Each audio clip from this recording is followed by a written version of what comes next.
BC's police watchdog has ordered a review against a former Mountie who allegedly disobeyed orders during an investigation in the case of a Lake Country woman who was found dead in Okanagan Lake 6 years ago. CTV's Ben Nesbitt joins us now. Ben, what more can you tell us? Nafisa, the Mountie in question is Sergeant Brian Gately. He wrote a letter to the sister of Arlene Westervelt.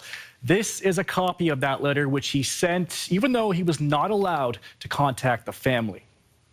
Westervelt's body was found in 2016, the day after she went canoeing with her husband, Bert. Her family says Bert was friends with the high-ranking RCMP officer we're talking about. Westervelt's death was originally ruled an accidental drowning, but in 2019, Bert Westervelt was charged with second-degree murder.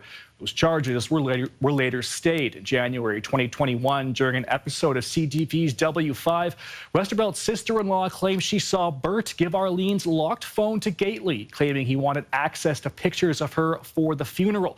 Gately wrote the letter to the family after the news report, saying the conclusions the program came to were regrettable and inaccurate. And I want to assure you that my actions did not in any way compromise the police investigation into Arlene's death.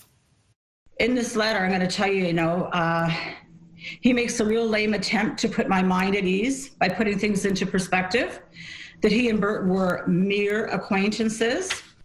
Just 2 weeks ago, Arlene's family and friends stood on the steps of the Kelowna courthouse calling for justice. They, along with a retired Mountie, have applied to have a special Crown prosecutor from outside of Kelowna be appointed to the case, hoping to get Bert Westervelt, who has maintained his innocence, back in front of a judge. But as of now, nothing has changed. Someone has to be her voice. Arlene didn't deserve this. And I'm not going to stop until everyone involved pays for it. Last year, Hennig and her mom filed a lawsuit against Gately and one other police officer, claiming there was a move to shut down a consideration of homicide in the case. Gately responded to the suit, denying the allegations. So now back to this letter. The VPD was tasked with investigating Gately for sending it. They found he committed discreditable conduct, but only recommended a one-day suspension. Not satisfied, the OPCC has decided a retired judge will now review the case. CTV News reached out to Gately for comment, but we have not heard back. Nafisa? Okay, thank you, Ben. Yeah.